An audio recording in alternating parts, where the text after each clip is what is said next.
Hola, hola, ¿cómo están todos? Espero que estén muy bien. Bueno, les habla Luis Luker y bueno, gracias a Dios estamos hoy iniciando una nueva lección. Bueno, estamos iniciando curso hoy, un nuevo bimestre que tiene que ver con el tema que estamos arrancando, que tiene que ver con la historia de la iglesia. Ya lo había anunciado en algún momento, ahí lo estuve publicando, que íbamos a iniciar con el curso de la historia de la iglesia.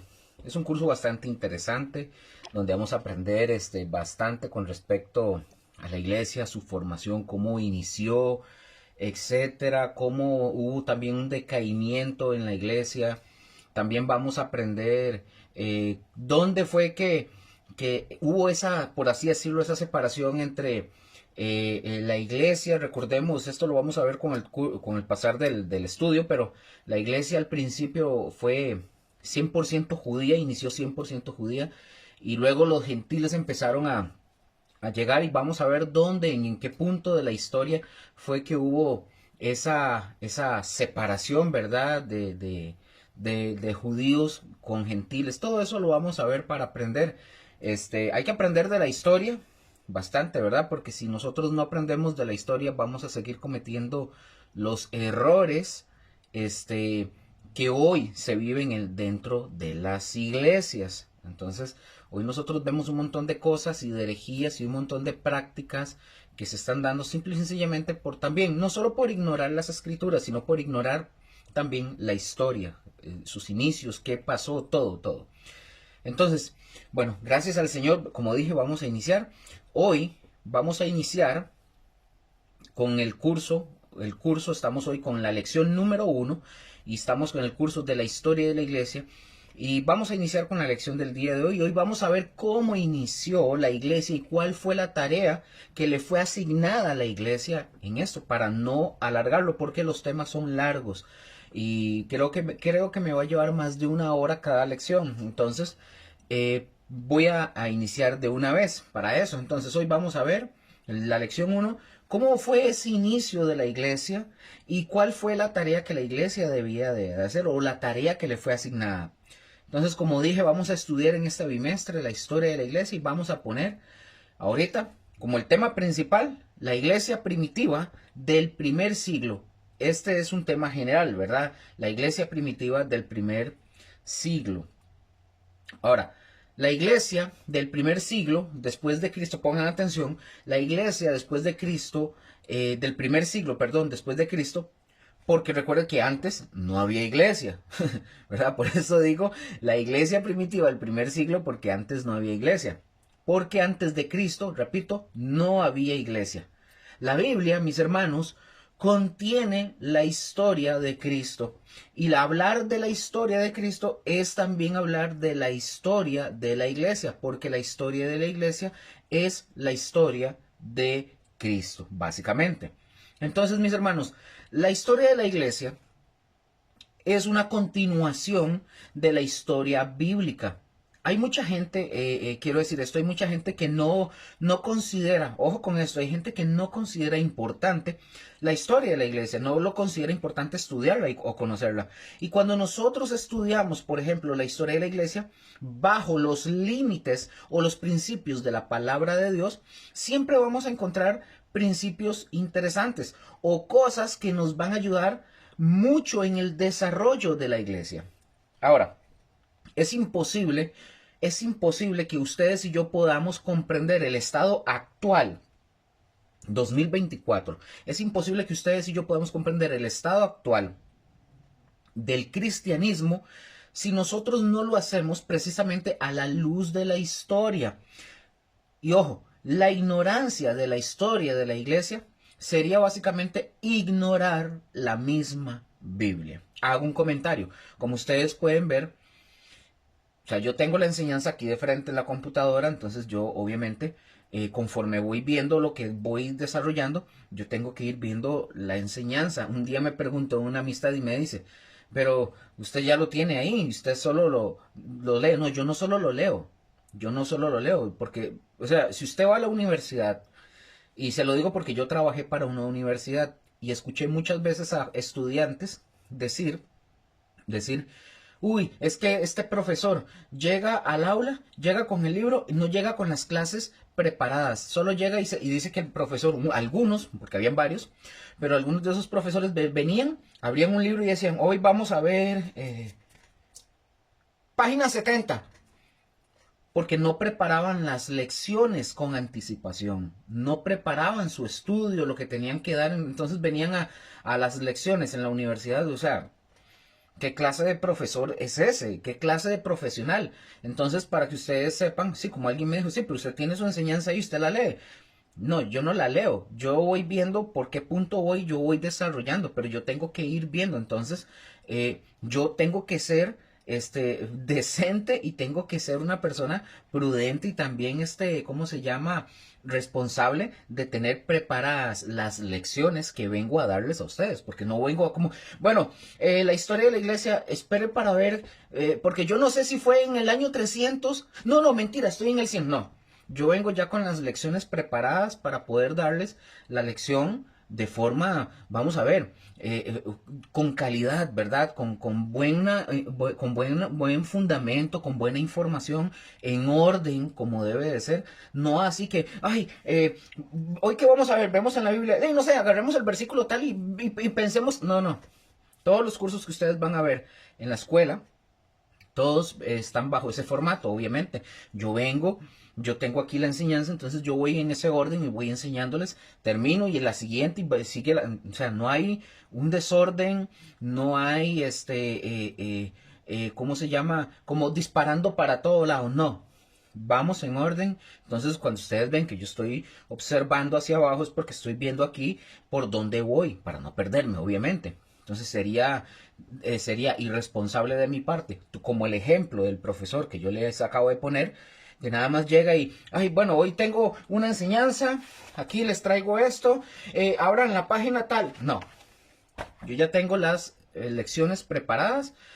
Yo lo único que hago es programar los días y las fechas para que el estudio o la lección se publique o etcétera. Entonces, bueno, continuamos con eso, pero era una información para que ustedes lo tengan ahí. Entonces, quedamos también en que la ignorancia de la historia de la iglesia es ignorar básicamente la misma Biblia. Uno de los deberes, y ojo con esto, porque uno de los deberes principales, sobre todo, ojo con esto, uno de los deberes principales y sobre todo de un ministro de Dios, en este caso para los que son pastores, es enseñar a la iglesia sobre los hechos de la historia de la iglesia.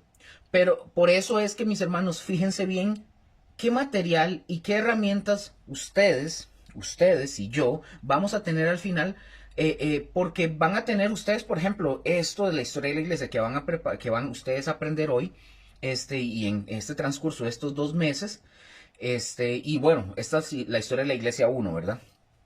Entonces, ustedes van a tener básicamente como un manual. Van a tener como un manual donde ustedes pueden, tener un manual. Por lo menos van a tener datos o algunos datos importantes que a ustedes les van a servir para que ustedes puedan enseñar la historia de la iglesia. Esto no es exclusivo, esto no es mío. Eso está en la historia. Entonces ustedes pueden tomar esto y replicarlo, enseñarlo a otras personas. Incluso yo quiero decirles a ustedes que al final, si alguno de ustedes, por ejemplo, no alcanzó a escribirlo todo, y usted dice, no, tengo que volver a retomar, usted puede volver aquí al video y volver a ver y retomar y escribir y apuntar. Así de sencillo. Incluso cuando termina el video usted puede decir, mira, no entendí tal cosa, voy a regresar y verlo. Y al fin y al cabo, como dije, van a estar en el canal de YouTube. Ahora, pero mientras ustedes y yo vamos a estudiar y vamos a trabajar juntos en este tema. Y yo les animo a ustedes, mis hermanos, que mientras estemos estudiando los puntos, ustedes no solamente se queden con lo que ustedes están viendo ahorita aquí en pantalla, no se queden con eso. Ustedes vayan, investiguen algo más, porque repito, yo les estoy dando a ustedes las herramientas y ciertos puntos y ciertas cosas para que ustedes conozcan, pero vayan, investiguen más y sáquenle más provecho a esto. Y pueden, si ustedes van a enseñar esto, la historia de la iglesia, y ustedes van y se ponen a estudiar y buscan más información, ustedes lo pueden ampliar más. No solamente 2 meses, pueden darle en el estudio bíblico de su iglesia, si fuera el caso, o en una célula, y ustedes pueden hacerlo durante un periodo de tiempo. Y mira, en 3 meses, 4 meses vamos a ver esto, una serie de la historia de la iglesia, y ven toda la historia de la iglesia, por ejemplo, ¿verdad? Y pueden sacar más provecho. Y ustedes también puedan participar incluso en algún comentario, sería interesante, ¿verdad? Si yo estoy enseñando algo aquí y yo no tengo esa información, ustedes aquí en el canal de YouTube yo tengo mi correo, ustedes pueden escribirme ahí y decir, mira, está este dato. Y si yo no lo tengo, genial, se los agradezco. Ahora, ya para ahora sí arrancar, vamos a poner como tema número uno,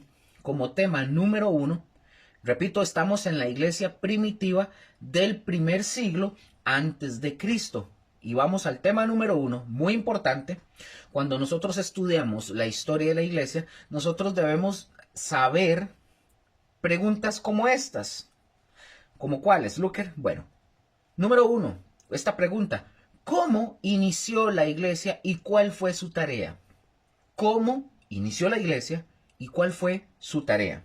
Ahora, si nosotros vamos a hablar de la historia de la iglesia, pues necesitamos saber cómo fue que inició y cuál fue la tarea que se le encomendó a la iglesia.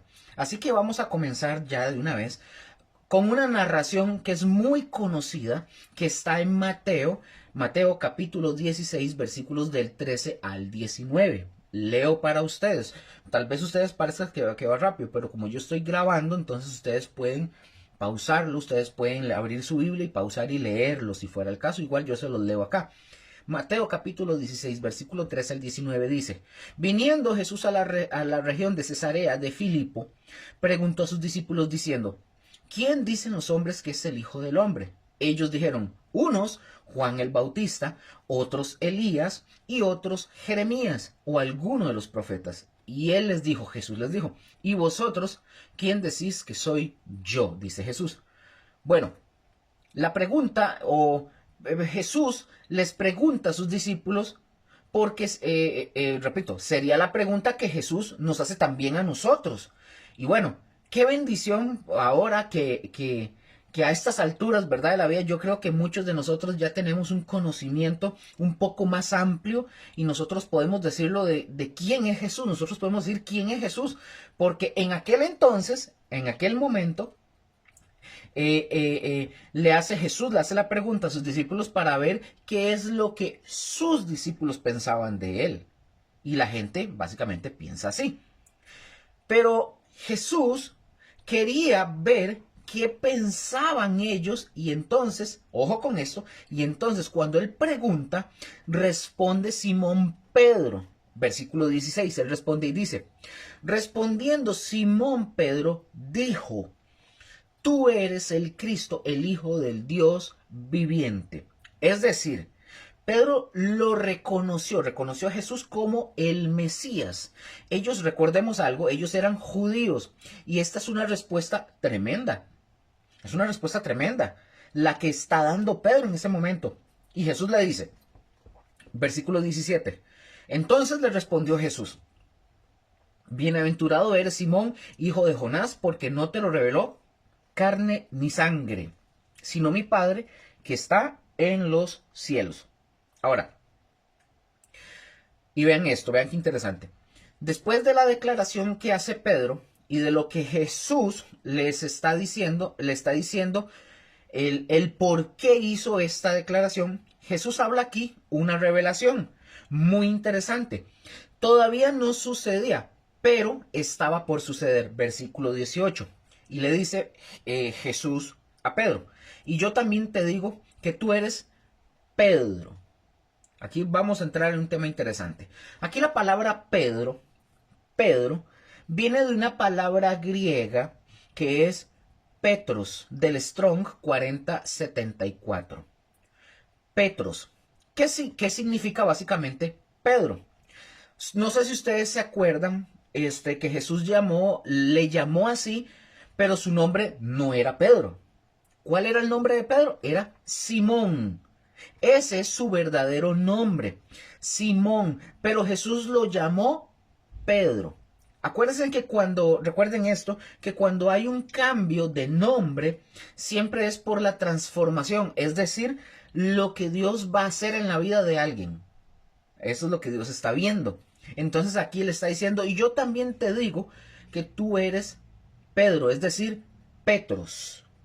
¿Y qué significa, mis hermanos? ¿Qué significa Petros? Yo sé que aquí muchos están viendo este video, ya esto se lo saben hasta de memoria, hasta lo pueden hasta recitar hasta con los ojos cerrados y hasta dormidos. Pero hay muchas personas que no saben este tema, que es la primera vez que están viendo esto, entonces nada más tener paciencia en ese sentido. ¿Qué significa Petros?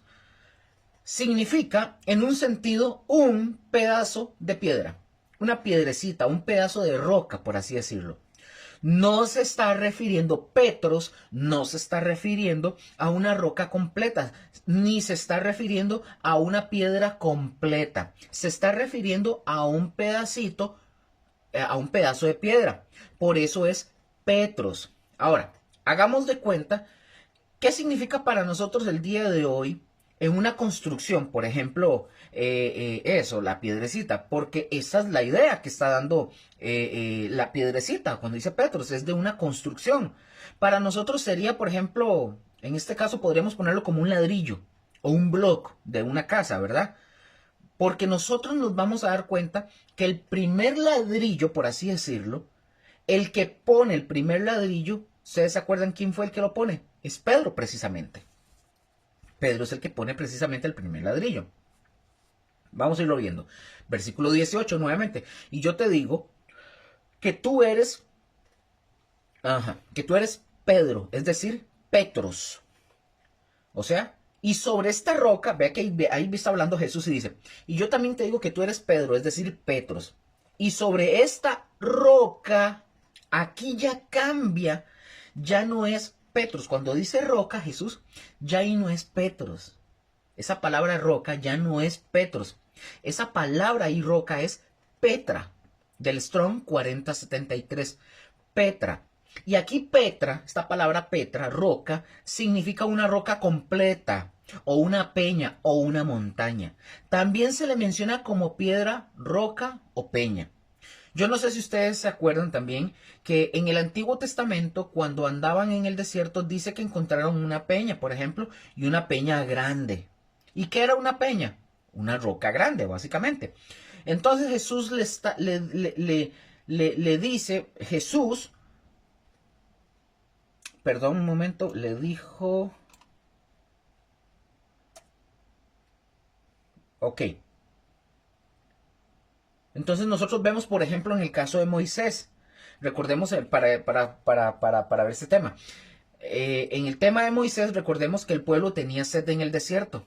Y Dios le dice a Moisés, ojo lo que le dice a Moisés, dice, tócalo 2 veces con la vara y va a sacar agua. Y esto, mis hermanos, simboliza cómo Jesús, desde entonces, aparece ya en forma simbólica a través de la roca. Él es la roca, Él es la peña que sustenta a la iglesia realmente. Él es el que la sostiene. ¿Quién? Jesús. Ahora, voy a seguir en el versículo que estábamos viendo, que yo les comenté, que les dije que estábamos viendo Mateo 16. Mateo 16 y estamos ahora voy a leer versículo 18 y 19 que dice, y yo también te digo que tú eres Pedro, Petros, y sobre esta roca, Petra, edificaré mi iglesia, está hablando Jesús, y las puertas del Hades no prevalecerán contra ella. Y a ti, le está diciendo a Pedro, te daré las llaves del reino de los cielos, y todo lo que atares en la tierra será atado en los cielos, y todo lo que desatares en la tierra será desatado en los cielos. Ahora, me detengo un momento. Todo esto tiene un significado, todo esto, no me voy a poner a explicar esto aquí porque no es el tema, pero les invito a que ustedes puedan ir al curso de hermenéutica 1 y 2 porque ahí hablamos de todo esto, qué significa todo esto del atar. No, el atar y el desatar no tienen nada que ver con demonios, ni con prosperidad, ni con maldición, ni nada de ese tipo de cosas. Eso tiene su significado, no como se vende hoy en las iglesias, y muchos pastores y líderes que enseñan diciendo que ate esto o ate allá, desate, no tiene nada que ver con esto. Les invito a que estudien hermenéutica para que puedan comprender, ustedes puedan estudiar y puedan comprender a qué se refiere todo esto. Ahí mismo en el canal pueden buscarlo en la playlist o en la lista de videos, ahí ustedes lo pueden ver, ahí están los cursos. Entonces vamos a ver qué aprendemos de esos textos con relación a la pregunta que nosotros hicimos. ¿Cómo inició la iglesia y cuál fue su tarea? Como número uno, ¿qué pasó en la historia de este pasaje? Número uno, ustedes lo pueden poner como un anexo ahí, un subpunto. Número uno, lo primero es que Jesús les preguntó a sus discípulos qué pensaba la gente de él. Ahora, ¿era importante lo que la gente pensaba de Jesús? Sí, básicamente sí, porque hoy, ojo, hoy nosotros encontramos un sinfín un sinnúmero o un sinfín de ideas, de conceptos y de filosofías acerca de Jesús, pero ninguno es tan cierto como el de la palabra de Dios.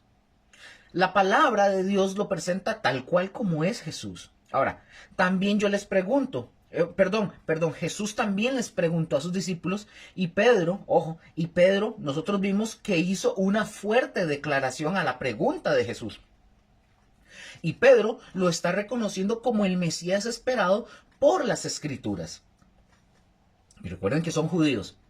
La declaración de Pedro, que es, vean, la declaración de Pedro, mis hermanos, tú eres el Cristo, el Hijo del Dios viviente. Esa es la declaración de Pedro. Ahora, ustedes saben que Cristo en el griego significa lo mismo, o sea, significa ungido de Dios. En el hebreo es la palabra Mesías, es una transliteración. Entonces, Cristo y Mesías es lo mismo, significa el ungido de Dios. Es lo mismo, así que no hagan escándalo de nada, es lo mismo, es una transliteración, mucha gente no comprende esto. Al decir Pedro, tú eres el Cristo, él está diciendo, tú eres el Mesías esperado por nosotros de acuerdo a las Escrituras. Tú eres el Hijo del Dios viviente. Eso es lo que Pedro está diciendo. Es decir, lo está reconociendo como Dios. ¿Y qué significa esto? Esto significa que en esta declaración de Pedro estaba creyendo que Jesús es el Redentor, Salvador y Libertador de las vidas de ellos, de quien estaban hablando las Escrituras. Y es importante que ustedes y yo notemos esta declaración de Pedro, porque ahí está precisamente el punto importante en el texto.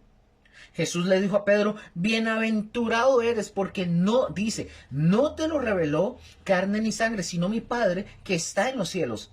Y esto nos lleva a ustedes y a mí, mis hermanos, a entender que nadie, pongan atención, nadie, absolutamente nadie puede conocer a Jesús, el Cristo, o a Jesús, el Mesías. Nadie lo puede conocer si Dios no se lo revela. Simple. Si Dios no le revela a una persona que Jesús es Dios, es el Cristo, es el Mesías, nadie lo puede conocer. Porque Pedro conoció a Jesús y le declaró como tal el Cristo y el Hijo del Dios viviente. Porque el Padre Celestial se lo reveló a Pedro. Por revelación. Ninguno de nosotros, ustedes o yo, podemos decir o jactarnos algún día y decir, es que yo conozco a Jesús porque por mí mismo, porque me di a la tarea de buscarlo y lo encontré. No, mis hermanos, nosotros no encontramos a Jesús, Jesús nos encontró a nosotros. No es así como dije. Entonces, si un día ustedes y yo tenemos un encuentro con Jesús y Jesús es revelado a nuestras vidas o a alguna persona, es porque el Padre primeramente se lo reveló a esa persona, como a ustedes y a mí, que el Padre nos lo reveló. Vamos a ver un texto en Juan 1:18 que dice lo siguiente. Recuerden que yo ya tengo aquí el texto, entonces yo leo para ustedes el texto bíblico. Dice, Juan 1:18 dice, a Dios nadie le vio jamás. ¿Cuándo le vio? Jamás. El unigénito Hijo que está en el seno del Padre, Él le ha dado a conocer. ¿De quién está hablando? De Jesús es el que lo ha dado a conocer. ¿Quién vio a Dios? Nadie, sino el único, bueno, no dice el único, pero entendemos que es el unigénito Hijo, es decir, el único que lo vio. ¿Quién es este? El Hijo. ¿Por qué, Luker? Porque ellos son Dios y están juntos, Padre, Hijo y Espíritu Santo. Así dice. Y dice que está en el seno del Padre, Él le ha dado a conocer. En este caso, mis hermanos, Cristo, ojo, en este caso, un momento para ver. Ok, perdón. Apareció ahí como... Ok, en este caso, mis hermanos, Cristo da a conocer al Padre, pero también, ojo con esto, también el Padre es el que revela al Hijo. Ahora, viene el Padre revelado a Jesús, viene el Padre revelado a Jesucristo por medio de su palabra. ¿Cómo llegamos nosotros, por ejemplo, a conocer a Jesús? Un momento, subo la sillita, ahora sí es que estaba como muy bajo. ¿Cómo llegamos a conocer a Jesús? ¿Dónde está la revelación del Padre ahora para nosotros? ¿Dónde? ¿Dónde está? En la palabra, mis hermanos, acá. Aquí está. En la palabra. ¿Cómo llegamos a conocer a Jesús? En la palabra. En su palabra llegamos a conocer. Ahora, recordemos otra cosa. En aquel tiempo, Pedro y los apóstoles o los discípulos de Jesús, ellos tenían las escrituras del Antiguo Testamento. Solamente contaban con que vendría. Ellos solamente sabían, por las escrituras del Antiguo Testamento, ellos solamente sabían que, o contaban que vendría un Mesías. No estaba la revelación completa. Pero la revelación, por eso la recibieron por la palabra del Padre. Por eso ellos, al no tener toda la escritura completa, es decir, ellos tenían el Antiguo Testamento, ellos reciben directamente del Padre la revelación de que Jesús es el Hijo.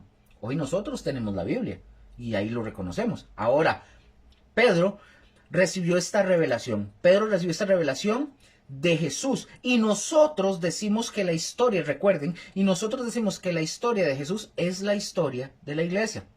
Porque vean lo que dice Jesús al revelarle a sus discípulos esto. Y Jesús les revela a sus discípulos en el texto que nosotros leímos de Mateo 16, 18. Él dice, Jesús dice, y sobre esta roca, o sea, Petra, edificaré mi iglesia.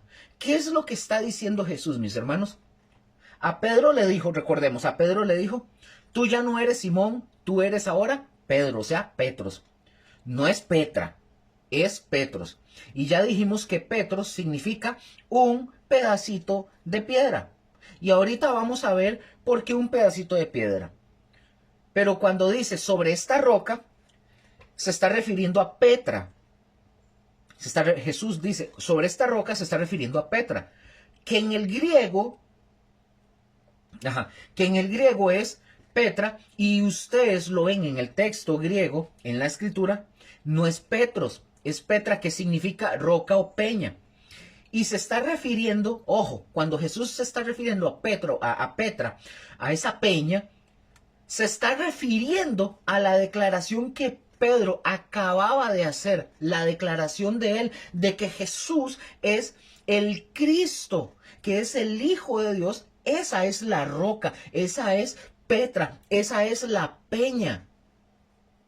Esa es la peña. Sobre esa roca, o sea, es decir, sobre Cristo, sobre el Hijo de Dios, sobre Jesús, Jesús levantaría o edificaría su iglesia, es decir, la fundaría, la establecería. En palabras más sencillas, mis hermanos, en las enseñanzas de Cristo, en las enseñanzas de Él como el Mesías, se fundaría la iglesia. Edificar, recordemos, es fundar, establecer. Y Pedro, aquí es donde ya nosotros entramos en el por qué Pedro, un pedacito de piedra. Porque Pedro pondría, recordemos esto, Pedro sería el que pondría el primer pedazo de piedra en esa edificación de la iglesia. Es decir, ustedes recuerdan que dijimos otra vez que la roca es Petra. ¿Y quién es la Petra? Cristo, el Hijo de Dios. La declaración que hizo Pedro es Petra. Pero como Cristo, pongan atención, pero como Cristo murió, resucitó y ascendió al Padre, literalmente Cristo no está aquí. Él ascendió, Él está con el Padre, Él no está aquí. Entonces, ¿qué quiere decir todo esto? Que la iglesia sería levantada Yo les dije a ustedes a través de las palabras o las enseñanzas del Cristo y el Mesías es como se fundaría la iglesia. ¿Y quién hablaría sus palabras y quién enseñaría sus enseñanzas de Jesús? Sus discípulos. ¿Qué fue lo que hizo Pedro el primer día del Pentecostés? ¿Se acuerdan esa escena? ¿Qué fue lo que hizo Pedro el primer día de Pentecostés? Dice que ellos estaban esperando la promesa de Jesús de que vendría el Espíritu Santo en el libro de Hechos capítulo 2 y dice que una vez que recibieron ellos el Espíritu, que recibieron el bautismo del Espíritu Santo, la gente comenzó a juzgarlos. ¿Se acuerdan esa escena? Otros no, porque dice que cuando ellos hablaban en lenguas, y las lenguas ahí en ese momento, mis hermanos, tenía un propósito. Las lenguas en ese preciso momento, el momento específico, tenían un propósito. Porque cada uno de los que estaban hablando lenguas, estaban hablando el mensaje de Dios con respecto a Cristo. Con respecto a Cristo, con respecto al Hijo de Dios, en cada una de las lenguas de los judíos que estaban ahí en el Pentecostés. Y había una lista ahí, etcétera. Recordemos que los que estaban ahí, que empezaron a escuchar otros idiomas conocidos, porque son lenguaje, un idioma conocido, lo que ellos estaban hablando. Voy a poner un ejemplo. Habían judíos de habla griega, judíos que hablaban arameo, etcétera. Habían judíos que tal vez hablaban otros tipos de idiomas. Y cuando vino la llenura del Espíritu Santo, ellos comenzaron a hablar en el idioma de cada uno de ellos. Por eso se sorprendían, como mira, él está hablando grandes maravillas de Dios, pero en el idioma de él. Entonces estaban haciendo la celebración. Ahí no habían gentiles, quiero aclarar esto eran judíos. Judíos, ahí estaban, entonces eran judíos los que estaban ahí reunidos, todos de diferentes lenguajes. Entonces eso fue lo que se dio ahí. Pero fue algo específico para ese momento. Entonces, todos estos hombres que estaban ahí entendían el mensaje de Dios, porque si nada más hubieran hablado en lengua, en una lengua, por ejemplo, si nada más hubieran hablado en una lengua, posiblemente muchos, aunque eran judíos, muchos no hablaban el hebreo o el griego, que era o el lenguaje que hablaban los judíos en ese tiempo. No lo hablaban más que en sus lenguas, porque ahí nacieron. No hablaban, como digo, no hablaban nada más en sus lenguas, porque ahí nacieron, aunque eran judíos. Recordemos que hay judíos que nacieron en regiones griegas y el habla común que aprendieron fue el griego. Entonces, no necesariamente hablaban hebreo. Entonces, por eso tenía que haber ese momento y ese tipo de cosas. Entonces, ellos estaban hablando y algunos los juzgaban diciendo que ellos que estaban borrachos. Y el que se levantó, recordemos esto, cuando los juzgaron de que ellos estaban borrachos, el que se levantó de entre todos los discípulos, ¿quién fue el que se levantó? Fue Pedro. ¿Y qué fue lo que hizo Pedro? Él empezó a enseñar, habló las palabras de Jesús. Nosotros decimos que predicó, ¿verdad? Es decir, predicar es enseñar, predicar es hablar las palabras de Jesús. Eso fue lo que hizo Pedro. Y en ese mensaje que Pedro habló, comenzó a formarse la iglesia. Puso la primera piedra entre los judíos. Petros puso la piedrecita entre los judíos. Porque nosotros podemos ver también ahí en Hechos capítulo 2 que se convirtieron, dice la escritura, que se convirtieron los primeros cristianos. Hechos 2, del 36 al 39, para que nosotros veamos cómo culmina el mensaje de la enseñanza de Pedro al hablar las palabras de Jesús, cómo se establecería, y así es como se establece la iglesia, mis hermanos, predicando el evangelio, predicando de Cristo, del Hijo de Dios. Y quiero decir algo, no está mal llevar a las personas a la iglesia, pero yo he escuchado pastores que dicen que la muestra de que usted es un verdadero cristiano es que usted lleva gente a la iglesia. Eso no es cierto. La evidencia de que usted es un verdadero cristiano es que usted predica el evangelio. La gente lo acepta o lo rechaza. Es una de dos. Pero usted tiene que predicar el evangelio, no llevar a la gente a la iglesia. La gente se lleva a la iglesia después. Usted primero predica el evangelio. Usted tiene que predicar primeramente el evangelio, la palabra de Jesús, para que vengan al arrepentimiento. De nada me sirve a mí llevar a la gente a la iglesia, que vayan a la iglesia y darle la tarea al pastor que está ahí arriba, que él predique para que ellos se conviertan. No. Me corresponde a mí predicar la palabra de Dios. Lo que estoy haciendo yo ahorita también es predicar la palabra de Dios y mandar el mensaje de Jesús, que Jesús murió y resucitó y que Jesús está llamándoles a ustedes para que se vengan al arrepentimiento, que den una vuelta de 180 grados, cambien su estilo de vida, crean en el Señor Jesús, se arrepientan y que por la fe vengan a la salvación. Pero de nada me sirve decirles, vengan, los invito a ir a Gosén, vamos a la iglesia, yo los invito, si de verdad no se han arrepentido o no han nacido de nuevo. Entonces, por eso les digo, es predicar el evangelio. Hechos capítulo 2, versículos del 36 al 39 dice: sepa pues ciertísimamente toda la casa de Israel que a este Jesús a quien vosotros crucificasteis, Dios le ha hecho Señor y Cristo. Ahí está la palabra Mesías. Señor, relacionado con el Mesías, el ungido de Dios en el versículo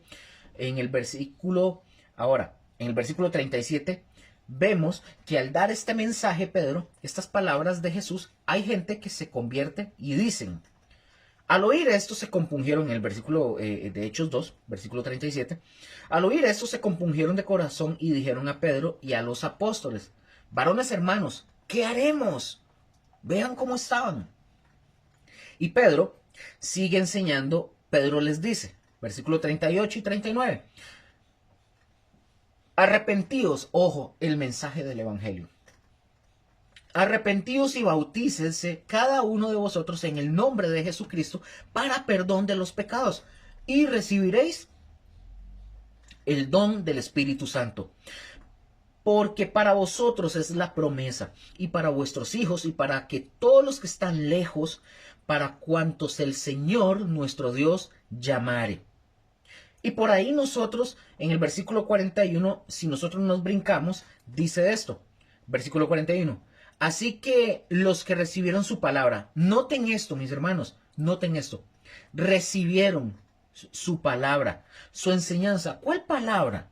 La de Cristo, porque Cristo prometió que sobre Petra, sobre la roca, sobre la peña, se edificaría la iglesia por sus palabras, por su enseñanza. Aquí nosotros vemos que por causa de esta palabra, dice que la recibieron, versículo 41. Así que los que recibieron su palabra fueron bautizados y se añadieron, ojo con esto, y se añadieron aquel día como 3,000 personas. ¿Qué mensaje se echó este hombre, Pedro, para que alrededor de 3,000 se convirtieran en un solo evento? Y eso es algo maravilloso. Pero fue ahí, mis hermanos, donde comenzó la iglesia. Y esta era la palabra de Jesús que le dio a Pedro.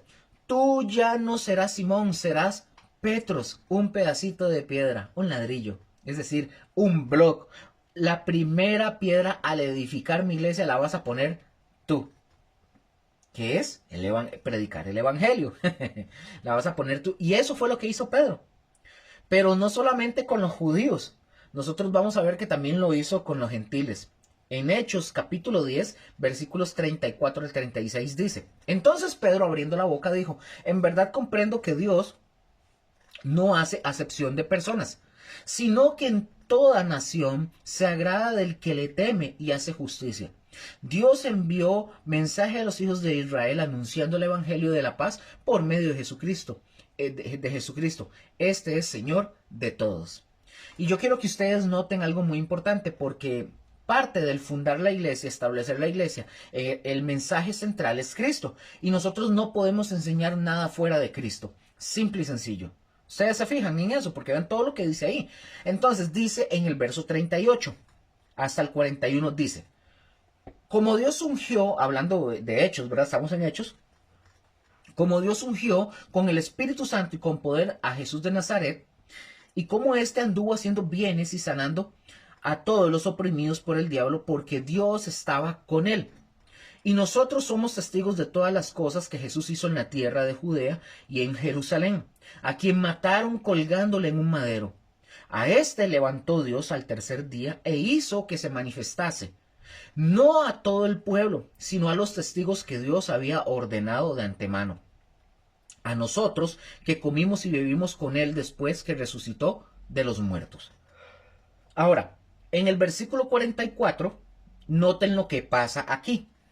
Dice el versículo 44. Mientras aún hablaba, ¿qué era lo que hacía Pedro? Me detengo un momento. ¿Qué hacía Pedro? Hablaba la palabra de Cristo. La enseñanza de Cristo. Ese es el punto. Y sigue diciendo, 44. Mientras aún hablaba Pedro estas palabras, el Espíritu Santo cayó sobre los que oían el discurso. Es decir, estamos hablando de que esto sucedió con los gentiles en Hechos 10, ¿verdad? Hechos 10 para ver. Sí, de Hechos 10. Eso estamos viendo que Pedro también le predicó a los gentiles.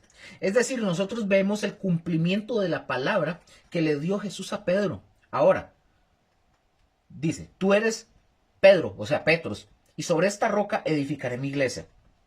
Algunos en la iglesia, con todo respeto, pero algunos en la iglesia católica, se agarran de ahí para decir que Pedro es la roca. Y no, mis hermanos, Pedro es Petros. Es un pedacito de piedra, es el que puso el primer ladrillo en una construcción, en este caso en la edificación de la iglesia de Cristo. Es el que puso la primera piedra con los judíos y con los gentiles. Y aquí también comienza el mensaje para los gentiles. Quiere decir que el mensaje es para todo el mundo. Y si es para los judíos y si es para los gentiles estamos incluidos en todas las nacionalidades del mundo. Esto quiere decir que el mensaje es universal. El mensaje de Cristo Jesús es universal. Entonces ahí está cómo Pedro puso la primera piedra. Otro punto, este fue todo el punto número 1. Otro punto, ya vimos el primer punto y dijimos que los discípulos hicieron esta declaración. Punto número 2. Jesús después de su resurrección les dio tareas a sus discípulos, las que tenían que llevar a cabo. Ese es el punto número 2, lo repito. Jesús después de su resurrección les dio tareas a sus discípulos, las que tenían que llevar a cabo. Entonces, porque también hablamos de la pregunta de la tarea, no solamente de la edificación. Ahí comenzó la edificación de la iglesia con esa primera piedra, como lo dijimos. Y ya cada uno de nosotros vamos leyendo el libro de los Hechos, vamos a ir viendo cómo van poniendo más piedras y van levantando más la iglesia y luego viene y aparece también Pablo en acción. Ahí aparece después Pablo en acción y él comienza a poner todavía más ladrillos, más abundantes ladrillos del evangelio en los gentiles. Y vamos a ver la otra parte de la iglesia. Por un lado, su edificación, cómo inició. Y aquí está cómo inicia. Es la manera en que inicia la iglesia y vamos a ver esa tarea. Marcos 16, Marcos capítulo 16, versículo 15 hasta el 19. Dice, y les dijo, ojo, aquí está hablando Jesús, y les dijo, id por todo el mundo y predicad el evangelio a toda criatura. Ahora, ahí está una de las primeras tareas que se le da a la iglesia. La iglesia tiene esta tarea de suma importancia, predicar el evangelio a toda criatura. El cristiano, pongan atención, el cristiano tiene que predicar el evangelio, no convertir a la gente. El cristiano tiene que predicar, no convertir a la gente. Predicarles las palabras, las enseñanzas de Jesús, así como lo hizo Pedro. De esa misma manera es como la iglesia se va edificando y va creciendo, no convirtiéndolos. Ese es uno de los errores que la gente quiere llevar. Hay cristianos que quieren llevar a la gente a conciertos, a ver apóstoles, a ver pastores, a ver profetas, a ver películas y no predicar, porque quieren dejarle la tarea al de la película, al pastor, al apóstol, al profeta, al pastor, al líder, al que enseña, pero ellos no quieren predicar. Versículo 16, el que creyere y fuere bautizado será salvo, mas el que no creyere será condenado. Ahí está un punto importante, porque nos está diciendo que esto va a depender el que la gente crea o rechace el mensaje del evangelio. Así de sencillo. O sea, la obra de gracia de Dios está hecha, pero el hombre por sí solo rechaza o acepta esa gracia de Dios. Así de simple. Y dice, versículos 17 y 18. Pongan atención. Y estas señales seguirán a los que creen. En mi nombre echarán fuera demonios, hablarán nuevas lenguas, tomarán en las manos serpientes, y si bebieren cosa mortífera, no les hará daño. Sobre los enfermos pondrán sus manos y sanarán. Aquí hay, mis hermanos, pongan atención, aquí hay señales que son necesarias en la predicación del Evangelio. ¿Sabían ustedes que es necesario? En la predicación del Evangelio, mis hermanos, se ocupan señales. Por ejemplo, voy a hablar de mi pastor, Josué. Josué está administrando en la iglesia de Gosén. Y seguro en algún momento Josué y Mónica han orado por la gente, pero ahí Dios se va a manifestar porque las señales, mira, es que aquí, ok, ya. Josué y Mónica oran por la gente, ¿verdad? Pero ahí Dios se va a manifestar, ¿por qué? Porque las señales son parte, pongan atención, las señales son parte de la ayuda de la predicación del Evangelio. El centro principal es predicar el Evangelio, predicar de Cristo, predicar del Hijo de Dios. Ese es el centro principal.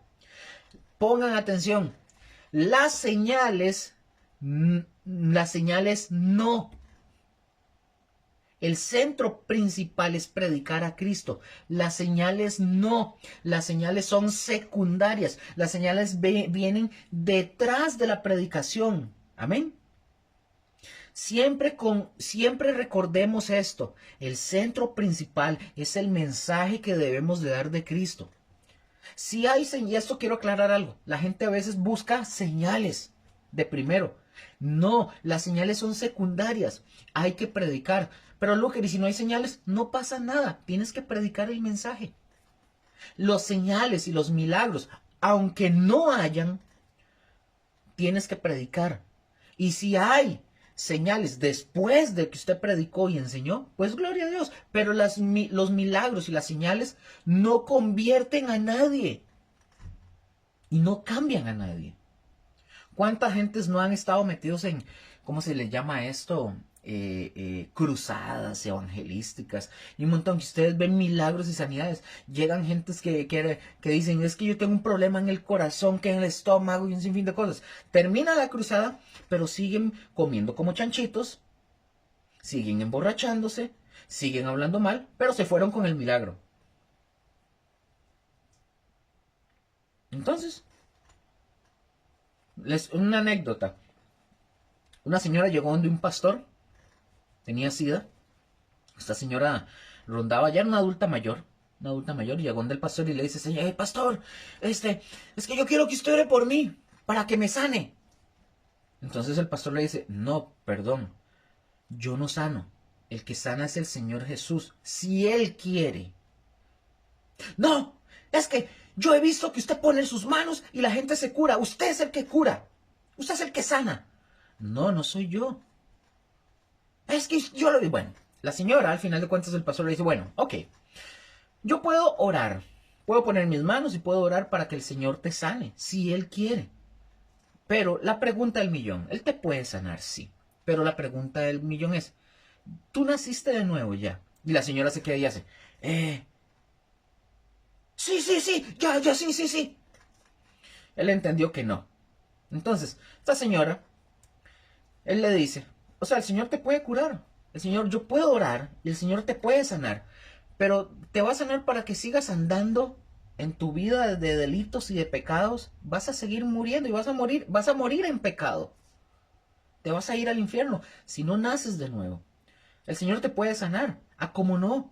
Lo que es primero es la salvación de tu alma. Dios quiere sanar tu alma y restaurar esa, hacer una reconciliación contigo y sanar la relación Dios contigo. Si no te sanó, no pasa nada. Te vas al cielo cuando te mueras, te vas con Él. Pero si te sana y no naces de nuevo, te vas al infierno para toda la eternidad. Y eso es lo que pasa con muchos, andan detrás de milagros, de sanidades. Hoy vemos muchos grupos de que también de estos de mujeres empoderadas, de hombres aquí, de otros que van a montañas, de otros que y no sé qué, pero al final de cuentas, muchos de ellos siguen viviendo en sus delitos y pecados, creyendo de que porque fueron tal vez a un encuentro, o a una montaña, o a un grupo de mujeres, o a un grupo de tal cosa, creen que eso ya la tienen toda y con el pecho frío, ¿verdad? Y todo, no. si no nacemos de nuevo y no empezamos a cambiar nuestras conductas de verdad conforme a lo que nosotros decimos ser, algo grave está mal, aunque vayan a cientos de montañas, aunque sirvan, aunque de todo lo que quieran hacer. Y en eso estoy incluido yo también. Y todos los que estamos viendo esto. Continúo. Entonces, como dije, el centro principal es el mensaje de Cristo, no las señales. Las señales son secundarias. Pero no solamente le encomendó predicar el evangelio a toda criatura. Y vean esto, es una enseñanza para ustedes, seguro, ¿verdad? Cada uno en diferentes lugares que Dios los pone a servir. O sea, donde usted esté, es Dios, el Señor, Jesús, nos encomendó predicar el evangelio a toda criatura. Pero, por ejemplo, los pastores, ustedes, por ejemplo, ustedes preocúpense por predicarles el evangelio, el mensaje del evangelio a cada una de las personas que vayan a la iglesia. Es un ejemplo, ¿verdad?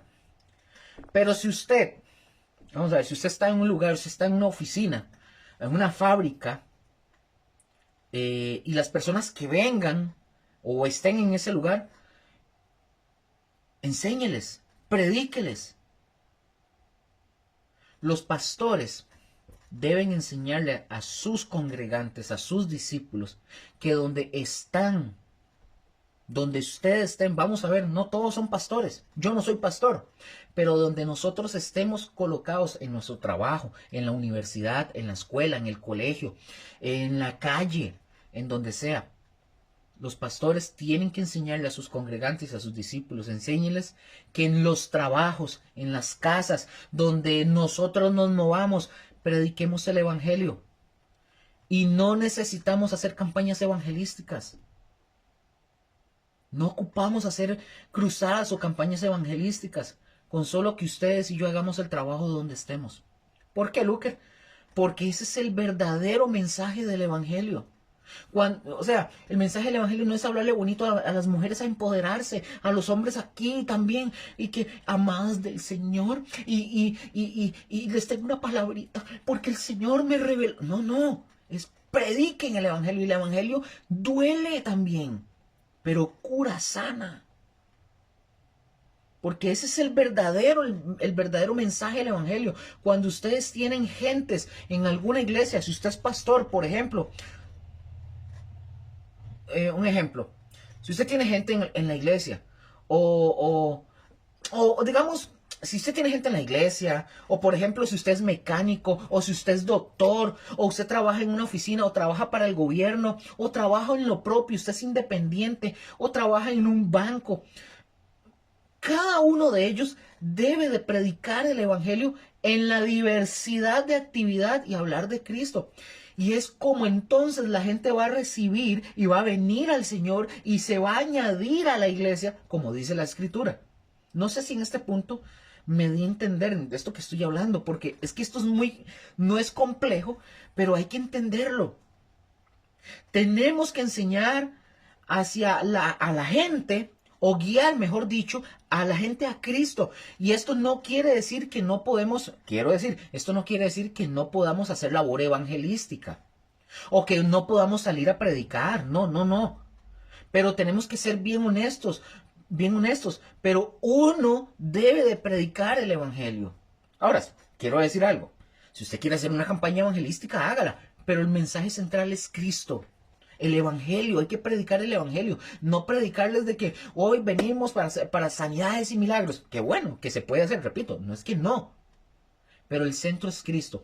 ¿De qué vale? De que usted pueda, que el Señor haga a través de usted milagros y señales, si usted no predica el evangelio y la gente no se convierte. Se van sanos, les creció un dedo, un ojo, las enfermedades, se les fue el cáncer, se les fue esto, pero se fueron con el pecado.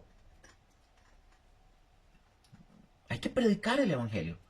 Pero la realidad es que el fruto de esa labor, si nosotros lo vemos así, es muy poco. Es poco.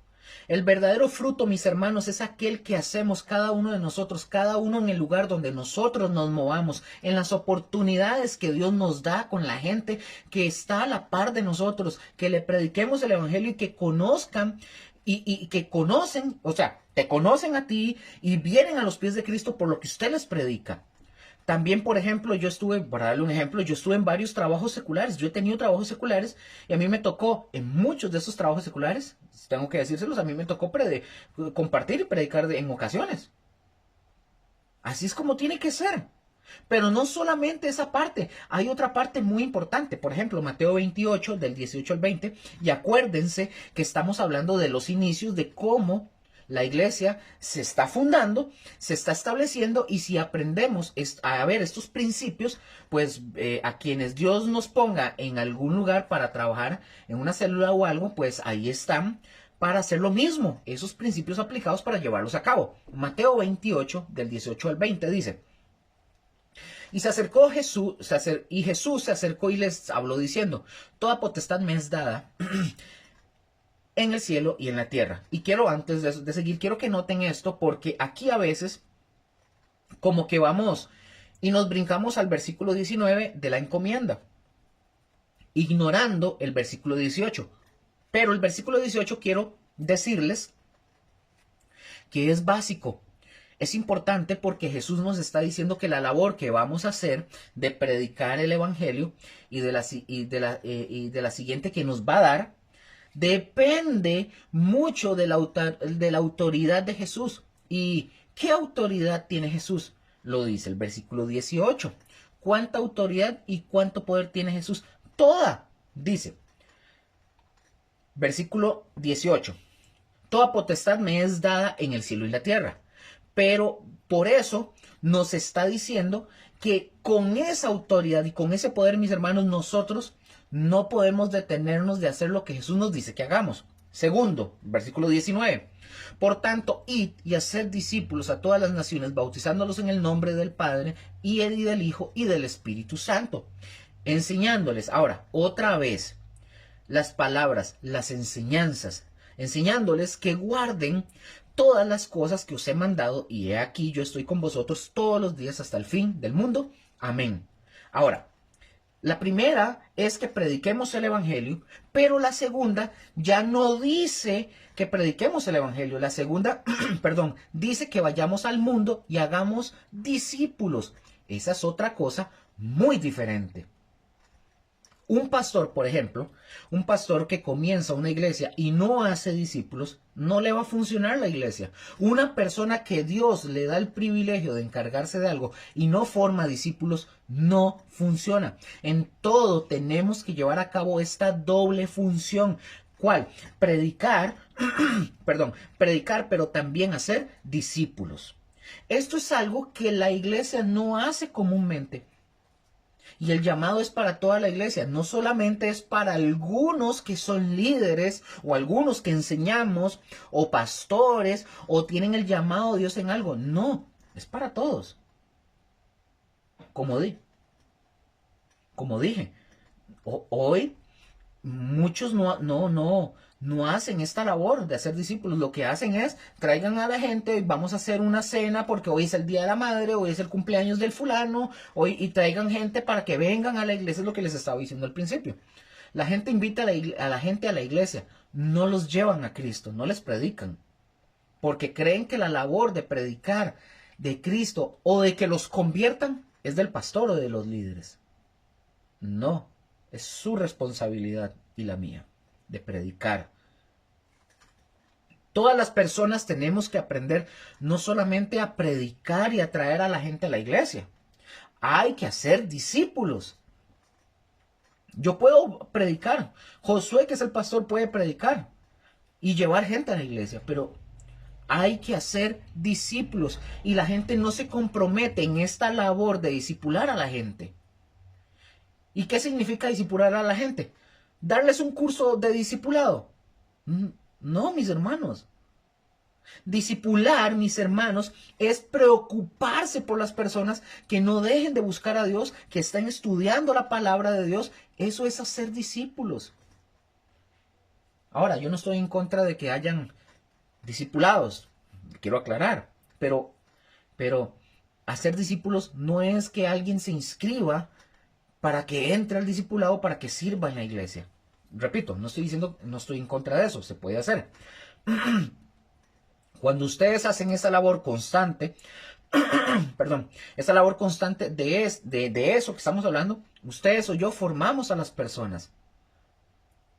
Por ejemplo, hay un pastor en México, si ustedes dice, voy a contarles, esto es una historia, lo contó un pastor, dice este pastor, dice él, nada más déjenme corregir acá, ok, dice este pastor, dice él, si ustedes me preguntan, dice él, lo leo textualmente como él lo dijo, si ustedes me preguntan, yo no llevé un curso así directo del discipulado con el pastor de él. Muchos años, la mayoría de mis años, dice él, yo estuve afuera. Y dice este pastor, pero entonces, ¿cómo aprendí? O sea, este pastor que está contando eso, dice él, yo no llevé discipulado. Yo no llevé discipulado con mi pastor, con mi pastor, con la cabeza, ¿verdad? De él. Pero entonces, ¿cómo aprendí? Dice él, verlo, eso es un discipulado, verlo, oír sus enseñanzas, no tanto apegado no tanto apegado a uno, es parte de esa labor que se tiene que hacer como discipulado.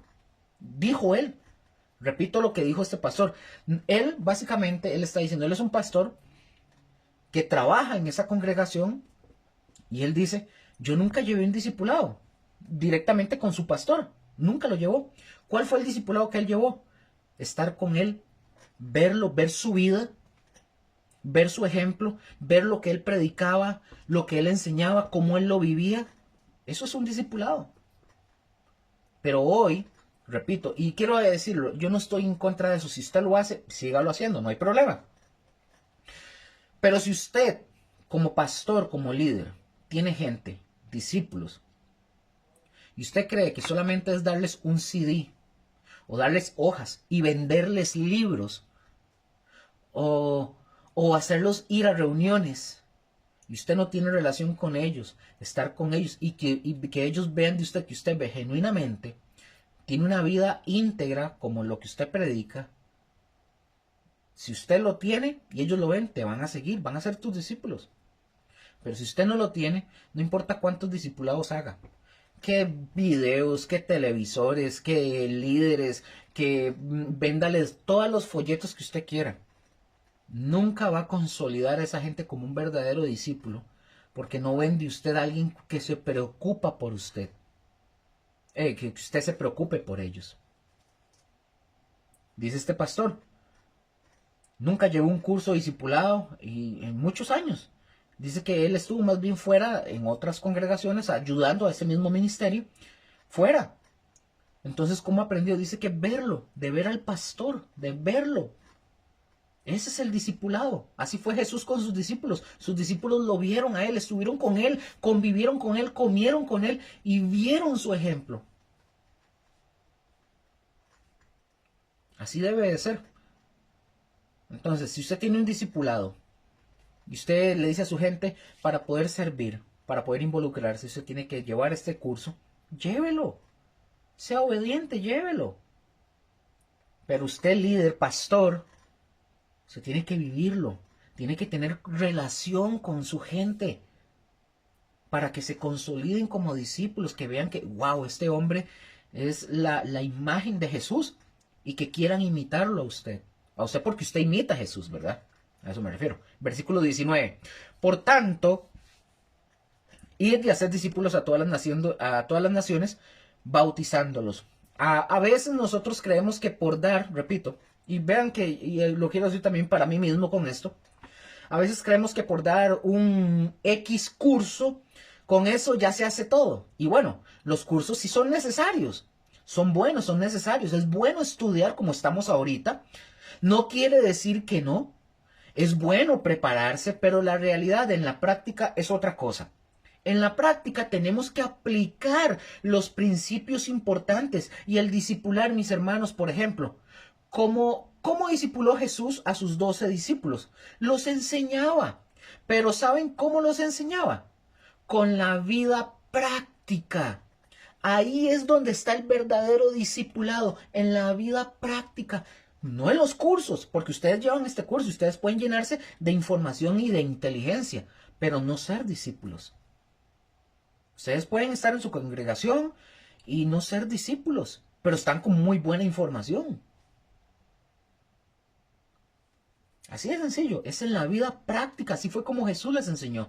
Pero también aquí dice que ese discipulado lo hagamos en doble forma, con la experiencia. ¿Qué quiero decir? Con la práctica, pero también enseñándoles todas las cosas que Jesús ha enseñado que guarden. Y tenemos la promesa de que Jesús estará respaldándonos porque estará con nosotros si lo hacemos así. Ese estaré con ustedes todos los días significa un respaldo a la labor de predicar el evangelio y un respaldo al discipulado. La gente cuando escucha y estaré con ustedes todos los días cree que ese estar es los voy a librar de dolor, de aflicciones, los voy a hacer ricos, los voy a sanar. No, ese estaré con ustedes es en la labor de predicar el evangelio y un respaldo cuando estamos en el discipulado. Creo que a nosotros y a muchos de ustedes también les ha tocado predicar tal vez en momentos difíciles de la vida, supongo. Y sin embargo, a veces no nos sentimos tan bien para hacerlo. Y lo hacemos al final de cuentas. Y vemos el respaldo de Dios en aquello que estamos haciendo, porque Dios lo prometió. Y si ustedes y yo lo hacemos, si usted y yo predicamos y discipulamos, dice Jesús, yo estaré con vosotros todos los días, yo los voy a respaldar. Eso es lo que está diciendo. ¿Con qué? Con su autoridad, porque toda potestad le fue dada en los cielos y en la tierra. Ahora, imagínense qué bonito es entender esto, que la labor que hagamos, lo hagamos con ese entendimiento de decir, lo que yo hago, sé que tengo el respaldo de toda la autoridad de Jesús conmigo. Si Jesús me llamó y me llamó a hacer esto, ojo con esto, si Jesús me llamó y me llamó a hacer esto, yo no tengo ninguna duda de que esto va a funcionar. Y a lo mejor, no en cantidad, pero va a funcionar porque va a funcionar. A veces no nos encerramos que tenemos, ay, es que tengo que tener 100 personas en la iglesia para poder ser iglesia. No, mis hermanos, no es en cantidad. Porque Él me llamó, así es como tiene que ser. Hechos, capítulo 1, versículos 6 al 8 para avanzar. Aquí vamos a aprender aquí parte de lo que estamos hablando, que es importante en la edificación de la iglesia, en los inicios. Versículo 6. Entonces los que se habían reunido, es decir, los que se habían reunido en el Pentecostés, que la Biblia describe que eran como 120, o sea, un aproximado, más o menos. Versículo 6. Entonces los que se habían reunido le preguntaron diciendo, Señor, ¿restaurarás el reino a Israel en este tiempo? Y él les dijo, Jesús, no os toca a vosotros saber los tiempos o las sazones que el Padre puso en su sola potestad. Versículo 8. Pero recibiréis poder cuando haya venido sobre vosotros el Espíritu Santo y me seréis testigos en Jerusalén, en toda Judea, en Samaria y hasta lo último de la tierra. Entonces, la tarea que Jesús estaba encomendando a la iglesia, mis hermanos, en este versículo, y la tarea, mis hermanos, porque la iglesia a veces se envuelve en eso, la tarea dice que no era especular sobre acontecimientos. No es la tarea. Jesús les está diciendo, no les corresponde a ustedes saber eso. La tarea no era especular sobre los acontecimientos. Ahora, pregunto, ¿es bueno estudiar escatología? Que también aquí está, ustedes pueden ir a escatología, ya el curso de escatología 1 está ahí, pueden ir a verlo. Próximamente vendremos con escatología 2. Ahora, ¿es bueno estudiar escatología? Sí, mis hermanos, es bueno conocer algunos eventos futuros, pero nunca, nunca, nunca, mis hermanos, estos acontecimientos espectaculares de los eventos futuros deben ser el centro, porque no nos toca a nosotros conocer los tiempos y las sazones. No nos toca enredarnos en fechas, en años, meses, días y horas, como muchos han hecho. Nuestra misión es clara, muy clara. De acuerdo a este versículo, nuestra misión es ser testigos de Cristo por todo el mundo. Punto. Ay, les voy a dar un estudio a los hermanos de estas cosas tan tremendas. Vamos a ver. Ahora sí dice, o si no hay otros que también están haciendo talleres de evangelismo con scripts para decir qué hablar, qué no hablar. O sea, quiero decir algo, yo no estoy diciendo que eso sea malo. Yo no estoy, voy a hablarles hoy de cómo va a caer un meteorito y que la bestia y que el cuerno. Está bien, mis hermanos. Algún día se les va a enseñar, tal vez no sea el tiempo para que se las enseñes, tal vez, pero no se enreden en fechas, años, meses, días. Enseñen, sí, y seamos un ejemplo de ser un verdadero testigo de Cristo, porque a eso es que fuimos llamados. A eso fuimos nosotros llamados. Ellos, los discípulos, tenían que ser testigos con sus vidas y vidas puras. Ojo, vidas puras. Eso es lo que Jesús está diciendo en el versículo 8, que para eso recibirían el poder del Espíritu Santo para ser testigos eficaces con sus vidas, con vidas santas y puras. ¿Testigos de qué tenían que ser, Luker? De la muerte y de la resurrección de Cristo. Esta sigue siendo la misma tarea de toda la iglesia por generaciones hasta que Cristo regrese. Tenemos que ser testigos de la muerte y la resurrección de Cristo. Tenemos que ser testigos que en la muerte de Cristo nosotros hemos muerto juntamente con Él. Tenemos que ser testigos de la resurrección de Cristo y testigos porque hemos resucitado juntamente con Él, así con nuestras vidas, y predicar no solo en la tierra natal, no solo en Jerusalén, es decir, les estaba diciendo a ellos, no solo en Jerusalén, que era la tierra natal de ellos, sino hasta lo último de la tierra fue el llamado. Y es triste ver que la iglesia al principio, recordemos, fue judía y se acostumbraron a quedarse en un solo lugar, no fueron más allá. A veces así nos pasa a nosotros, ¿verdad? Los seres humanos. Estamos tan cómodos, tan a gusto, tan tuanis, tan cool, como que no queremos salir e ir más allá. Pero ¿qué fue lo que pasó, digamos, en este caso, con esta iglesia? Dios tuvo que enviarles, en Hechos 8, les envió una persecución para que ahora sí salieran. Y dice el versículo 4 de Hechos 8. Pero los que fueron esparcidos iban por todas partes anunciando el evangelio. Así era, y Dios tuvo que enviarles una corretiza, tuvo que enviarles una persecución, permitir que hubiera una persecución para que se cumpliera lo que Dios les estaba encomendando hacer.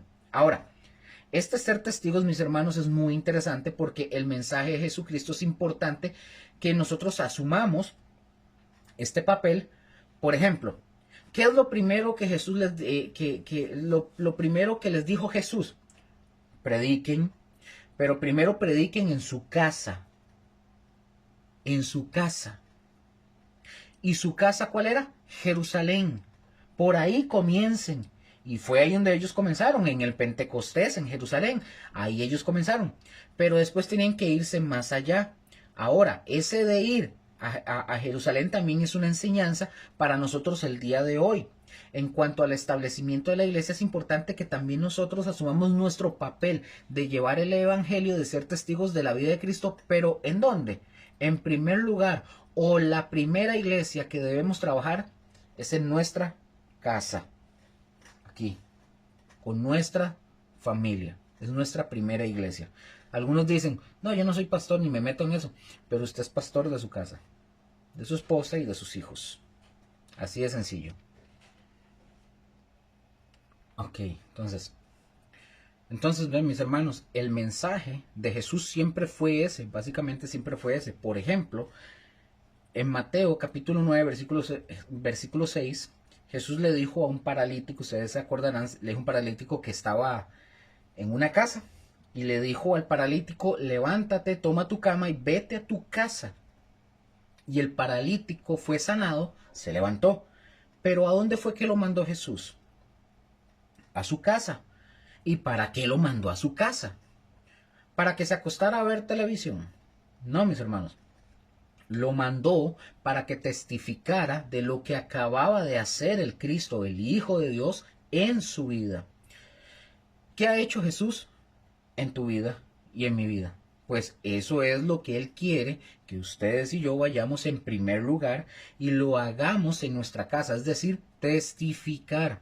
Ahora, en Marcos 5:19 también hay otro caso del endemoniado Gadareno. Ustedes se acordarán.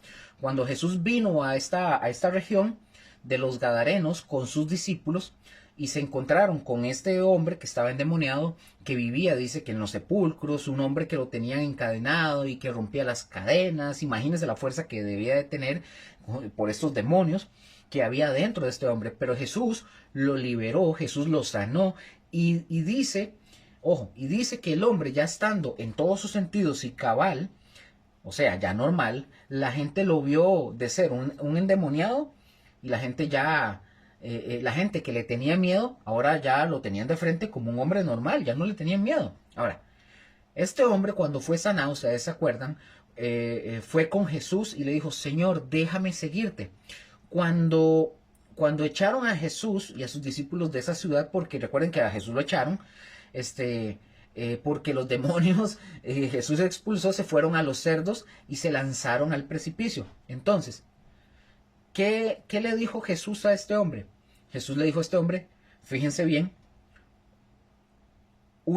solo una vez le dijo, vete a tu casa, a los tuyos, y cuéntales cuán grandes cosas ha hecho el Señor contigo y cómo tuvo misericordia de ti. Esto es algo, mis hermanos, que tenemos que enseñar a la iglesia. Y si ustedes están enseñándole ya a personas, eso es algo que usted tiene que estar enseñando en primer lugar a que vayan a su casa. Pero ya que lo hayan hecho, digamos, en la casa, ahora sí, no se quede ahí, vaya hasta donde a usted el Señor le permita. Es decir, aquí si no podemos decir que en todo el mundo, porque pues quizás no se pueda, pero a lo mejor en nuestro trabajo, en la escuela, en la universidad, etcétera, pero vamos y hagámoslo, pero primero comencemos en nuestro hogar, testificándoles que Jesús, lo que el Cristo, el Hijo de Dios, la roca, la peña, ha hecho en la vida suya, en la mía, para que seamos parte de la edificación de la iglesia. Así de simple. Vamos a otro punto y ya vimos cómo fue el inicio y cómo fue la tarea de la pregunta del inicio. Ahora, otra pregunta, porque esta es bien básica. ¿Cuál era el mensaje que debían de predicar? ¿Cuál era el mensaje que debían de predicar? Vamos a ver varios puntos que debían de predicar. Número uno.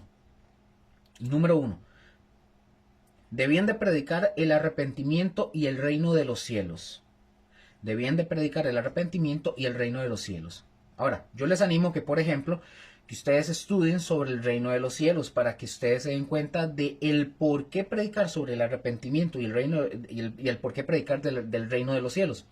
Mateo 4:17, este es el primer mensaje de Jesús comenzando su ministerio después de haber venido del desierto, ustedes se acuerdan, de la tentación de ser tentado por el diablo y comenzar el ministerio. Mateo 4:17, ¿qué dice? Dice, desde entonces comenzó Jesús a predicar y a decir, arrepentidos, porque el reino de los cielos se ha acercado. ¿Se fijan? ¿Cuál debe ser nuestro mensaje? Que la gente se arrepienta y que venga el reino de Dios, que permitan que el reino guíe sus vidas, que el reino de Dios se establezca en sus corazones. Y hay que conocer para explicarles del reino de Dios. Hechos, capítulo 2, por ejemplo, de versículos 38 al 39, ya lo vimos, no lo voy a volver a leer, ya lo vimos, nada más apunten el texto.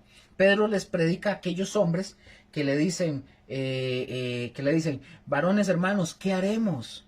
Entonces Pedro les dice, arrepiéntanse y bautícense cada uno de vosotros en el nombre de Jesucristo para perdón de los pecados y recibiréis el don del Espíritu Santo. Pues ahí está ese mensaje, arrepentimiento y el reino de los cielos. Ese es el mensaje de Dios que le dio Jesús a la iglesia y que debemos de estar predicando, el abandono del pasado, el abandono de la vida de pecado para recibir a Jesús, recibir de Jesús una vida nueva. Ese es el mensaje. Otro más, ¿qué debemos de predicar? Acuérdense que para que la iglesia sea edificada, ya Pedro puso la primera piedra. pero no quiere decir que nosotros no seguimos poniendo piedrecitas, ¿verdad? Ya sabemos. Número 2. Debían predicar la única manera, ojo, debían predicar que la única manera para entrar a este reino es por el arrepentimiento, es la fe en Jesucristo. Es decir, son las dos demandas: te arrepientes y crees en el Señor Jesucristo, confía en el Redentor y Salvador de tu vida. Eso. En Marcos 1.15 dice, Marcos 1.15, diciendo, el tiempo se ha cumplido y el reino de Dios se ha acercado. Arrepentíos y creed en el Evangelio. Arrepiéntanse, pero tengan fe. Acuérdense que hablar del Evangelio es hablar de Cristo, el Hijo de Dios, el Hijo del Dios viviente. Estas son las dos demandas importantes y el Señor le dice a su iglesia, que el Señor le está diciendo a su iglesia. Pero también, mis hermanos, la iglesia, una tercera cosa que debían de predicar es que Cristo murió por nuestros pecados. Y tenemos que hablarle a la gente de esto, que Cristo murió por nuestros pecados. Romanos 5.8 dice, mas Dios muestra su amor para con nosotros en que aun siendo pecadores, Cristo murió por nosotros. Romanos 14.9 dice, porque Cristo para esto murió y resucitó y volvió a vivir para ser Señor así de los muertos como de los que viven. En 1 Corintios 15.3 también habla de cómo Cristo murió por nuestros pecados. Dice versículo 3 de 1 Corintios 15. Porque primeramente os he enseñado, perdón, porque primeramente os he enseñado lo que asimismo recibí, que Cristo murió por nuestros pecados conforme a las Escrituras. Es decir, ya estaba establecido en el Antiguo Testamento, ya estaba establecido que el Mesías daría su vida por nuestros pecados. Por ejemplo, Isaías 53 lo dice. Ustedes lo pueden leer, ustedes pueden ir ahí y leerlo en Isaías 53. Número 3. Debían de predicar que Cristo por su muerte y nuestra fe perdona Jesús nuestros pecados. Ustedes y yo vamos a encontrar personas que le van a decir, yo no creo que Dios me pueda perdonar esto en mi vida. Yo he hecho cosas muy malas, he hecho cosas muy terribles. Nos vamos a topar con gente, incluso en algún momento hasta nosotros fuimos así. Y ustedes y yo tenemos que decirles que si se arrepienten y creen realmente en el Señor Jesucristo, Él les perdona todos sus pecados, todos los que hayan sido y como hayan sido. Y si se arrepienten y abandonan esa vida de pecado y creen en el Señor Jesús, hay garantía que sus pecados están perdonados. Punto. Lucas 24, 46 al 47 dice, y les dijo, así está escrito, y así fue necesario que el Cristo padeciese y resucitase de los muertos al tercer día, y que se predicase en su nombre el arrepentimiento y el perdón de pecados en todas las naciones, comenzando desde Jerusalén. Ahí está el perdón de pecados por su muerte y por nuestra fe. Cristo perdonó nuestros pecados. Hechos 26, versículo 15 al 18, también ahí lo dice. Versículo 15. Yo entonces dije, ¿quién eres, Señor? Está testificando Pablo en este caso, hablando de lo que el Señor hizo en su vida. Y dice, yo entonces dije, ¿quién eres, Señor? Y el Señor dijo, yo soy Jesús a quien tú persigues. Pero levántate y ponte sobre tus pies, porque para esto he aparecido a ti, para ponerte por ministro y testigo de las cosas que has visto y de aquellas en que me apareceré a ti, librándote de tu pueblo y de los gentiles a quienes ahora te envío, para que abras sus ojos, para que se conviertan de las tinieblas a la luz y de la potestad de Satanás a Dios, para que reciban, para que reciban por la fe que es en mí, perdón de pecados y herencia entre los santificados. Entonces, ¿qué perdona Dios? Todo, todo. Yo había comentado un testimonio que había escuchado de un pastor que él, así dice él, que por unos años él iba a predicar a una cárcel entre los años 87 al 90, más o menos, Él iba a predicar a las cárceles, él era el encargado del grupo que iban a predicar a las cárceles. Dice que en una de las reuniones ellos tenían un buen grupo de reclusos en esa cárcel, que iban al estudio bíblico. Eran más de 65, 70 reos que iban al estudio bíblico. Dice que siempre llegaba un nuevo recluso. Y que siempre que llegaba un nuevo recluso le preguntaban que por qué razón estaba ahí. Entonces dice que una vez llegó un joven y le preguntaron a este joven que por qué él estaba ahí. Y este hombre le dijo de una manera muy fría, le dijo, yo le di 19 puñaladas a un niño de 9 años y lo maté. Cuando dice el pastor que cuando él les dijo eso, el pastor y los demás se quedaron así como sorprendidos porque la gran mayoría de reos tienden a decir que ellos nunca hicieron nada. Pero dice que este lo dijo así nomás, así como simple, frío. Entonces el pastor le dijo a los hermanos que a los hermanos que iban con él a predicar, les dijo que juntémonos y vamos a ponernos a orar por este joven. Y se pusieron a orar. Dice que cuenta que pasaron como 3 meses y a los 3 meses un día al final de la reunión llegó este hombre, este joven, pero llegó llorando y de rodillas diciendo, oren por mí, por favor, oren por mí. Dice porque este hombre, este joven, tuvo una visión de Cristo que se le manifestó en la celda y dice que lo tocó y le tuvo miedo. Entonces, bueno, dice que así pasó. Que pasó por 1 año, por 2 años, este muchacho iba al estudio bíblico bien centrado, bien metido. Dice el pastor que él no sabe qué fue lo que pasó, porque ellos estaban predicando y enseñando en una parte que es el preventivo. Y dice que nunca lo pasaron a este muchacho, nunca lo pasaron a sentenciado por lo que él había hecho. Y dice que a este joven le dieron la libertad a los 2 años. 2 años. Porque desde que dicen, encontró con el Señor, tuvo buena conducta, etcétera, etcétera, etcétera. Por 2 años le dieron la libertad. También nosotros podemos decir que era Dios aquí obrando, ¿verdad? Dice el pastor que cuando el muchacho les habló de que le iban a dar la libertad, él les dijo, yo quiero hacer algo. El muchacho les dijo al pastor, quiero hacer algo, quiero ir a buscar a los papás del niño para hablar con ellos y pedirles perdón y decirles que si ellos quieren regresarme a la cárcel, yo estoy dispuesto. Y ojo, este joven salió de la cárcel y lo hizo. Es decir, Dios perdona a cualquiera que se arrepiente con hechos tan tremendos como estos incluso. Este joven fue donde esta familia, donde el papá y la mamá de este niño, les predicó, les pidió perdón, y no solamente eso, sino que estos hombres, este señor y esta señora, se convirtieron al Señor. Dios perdona a cualquiera, como dije, cualquiera que se arrepiente, con cosas tan tremendas incluso como lo que hizo este joven. Porque si usted le pregunta a la gente, ¿usted cree que Dios puede perdonar a este tipo de personas? No falta el que diga, no.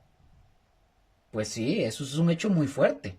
Pero bueno, ahí está la labor de lo que estamos ahorita nosotros hablando, de llevarlos al arrepentimiento y luego llevarlos a que crean en el Señor Jesucristo para que reciban de Jesús el entrar al reino de Dios y a una nueva vida. Y uno está esperando que el Señor haga eso, haga esa obra en las vidas de las personas. Él perdona los pecados. Por eso tenemos que predicar que Cristo murió para perdonar los pecados, pero hay que creer en Él. No importa la gravedad que ustedes o yo hayamos cometido, el Señor nos perdona con arrepentimiento. Punto 4. Punto número 4. Debían de predicar no solo que Cristo murió, sino que también Cristo resucitó para traernos traernos nueva vida. Ahora, ustedes tienen que entender algo, ustedes y yo tenemos que entender estos 2 parámetros. La muerte tuvo que ver con el perdón de nuestros pecados. La muerte de Cristo tuvo que ver con el perdón de nuestros pecados. Y la resurrección de Cristo tuvo que ver para tener una nueva vida. Sin esa nueva vida no podríamos nosotros ser diferentes. No podríamos cambiar, no podríamos ser buenos testigos de Dios, pero se puede con la nueva vida, como lo dice el libro de Hechos, capítulo 2, versículos 32 al 33, dice: A este Jesús resucitó Dios, de lo cual todos nosotros somos testigos. Así que, exaltado por la diestra de Dios y habiendo recibido del Padre la promesa del Espíritu Santo, ha derramado esto que vosotros veis y oís. O sea, testificando Pedro de lo que acababa de suceder en el Pentecostés. Luego dice Romanos 6:4, también lo dice ahí. Porque somos sepultados juntamente con él para muerte por el bautismo, a fin de que como Cristo resucitó de los muertos por la gloria del Padre, así también nosotros andemos en vida nueva. Entonces, no se nos olvide, la muerte es para el perdón de nuestros pecados. Era necesario que Cristo muriera por nuestros pecados, pero la resurrección era necesario que Cristo resucitara y ascendiera al Padre para que viniera la promesa del Espíritu Santo y traernos a nosotros nueva vida para ser distintos, para ser diferentes, para poder ser como Él es. Punto número 5, y voy a ir un poco más rápido. Punto número 5, y por último, debían de predicar la venida del Espíritu Santo, quien haría una función importante en la vida del creyente. Dos textos los menciono ya que los hemos leído, nada más para que los confirmen ustedes con el punto. Hechos 1:8 es la venida de la promesa, recibiréis poder, y Hechos 2:38, donde Pedro les dice que si se arrepienten y son bautizados en el nombre de Jesús para perdón de sus pecados, recibirán el don del Espíritu Santo. Ahora, la historia de la iglesia, mis hermanos, comienza en el Pentecostés, 30 años después de Cristo y 50 días después de su resurrección, la resurrección de Cristo, obviamente. Ahora, este acontecimiento, donde los discípulos fueron testigos de un acontecimiento que sirvió para que entendieran que este era un asunto netamente espiritual. Hablar del reino de Dios, mis hermanos, hablar del arrepentimiento, era un asunto netamente espiritual, y que no entendieran que esto tenía tintes políticos. No, nada que ver. Jamás nosotros, mis hermanos, en los evangelios y en el Nuevo Testamento, jamás vemos alguna insinuación de que por medio de la política del reino de Dios, este fuera establecido. No lo vemos. Y noten esta palabra, política. Así no fue, ni será nunca. Tenemos un ejemplo de cómo en Mateo 20:20 hay un ejemplo que trataban ya de aplicarlo con tintes políticos y Jesús les derribó ese pensamiento de bombazo. Mateo 20, del 20 al 28 dice: Entonces se le acercó, ojo, la madre de los hijos de Zebedeo Entonces se le acercó la madre de los hijos de Zebedeo con sus hijos, esta mujer a Jesús, ¿verdad? Con sus hijos, postrándose ante él y pidiéndole algo. Él le dijo: ¿qué quieres? Noten lo que la mamá de Juan y Jacobo le pedía a Jesús. Ella le dijo: ordena que en tu reino se sienten estos dos hijos míos, el uno a tu derecha y el otro a tu izquierda. Entonces Jesús respondiendo dijo: no sabéis lo que pedís. Ahora, yo no quiero que pensemos, ¿ustedes creen que la mamá de Jacobo y Juan era tan espiritual que estaba pensando en un reino espiritual? No, la verdad no. ¿Qué estaba pensando esta mujer? Esta mujer lo que llegó a pensar fue que el reino que tenía era el reino el que tenía en el momento enfrente. Era el reino de los romanos. Seguramente ella veía, por ejemplo, a un César o a un Poncio Pilato y alrededor de ellos gentes que disfrutaban de ese poder, ¿verdad? Y de esa autoridad que se tenían estas personas. Ella seguro pensó y dijo: hey, pues si mi hijo está uno a la derecha y el otro a su izquierda, pues hasta los beneficiarios voy a salir yo. o no es así con los políticos, porque así es. Por eso es que Jesús le dijo: no sabes lo que pides, mujer. Y Jesús les habla en sentido espiritual. Les dice: podéis beber del vaso que yo he de beber y ser bautizados con el bautismo con que yo soy bautizado.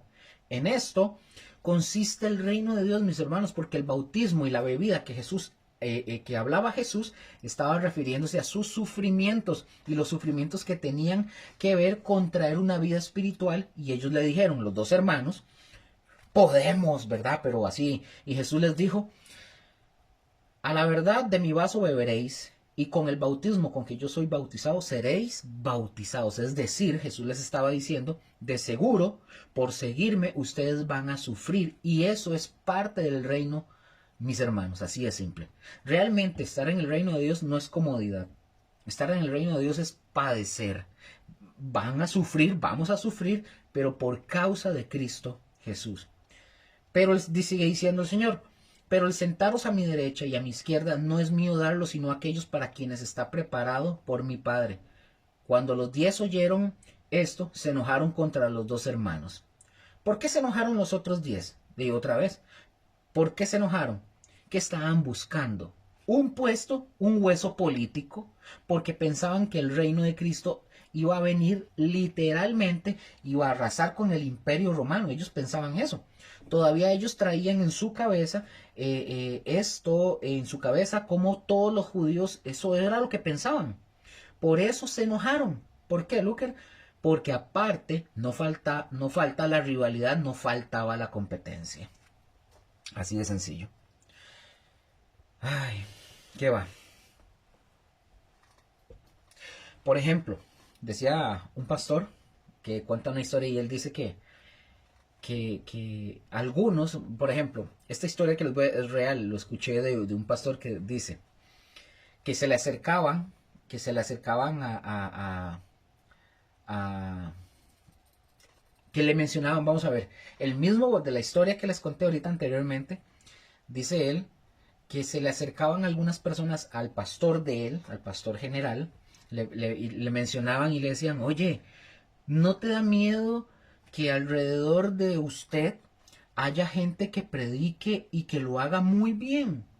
Y que el pastor general les responde y les dice, al contrario, es como el papá, dice el pastor general, es como el papá, él les decía, como el papá, ¿cómo el papá se va a poner con envidia de que el hijo que terminó como médico y que ha logrado esto o aquello, que terminó como arquitecto, o pues al contrario, el papá se siente orgulloso? Es decir, decía él, o sea, él no puede sentirse enojado, celoso de que sus discípulos aprendan más y prediquen mejor, que más bien se siente orgulloso.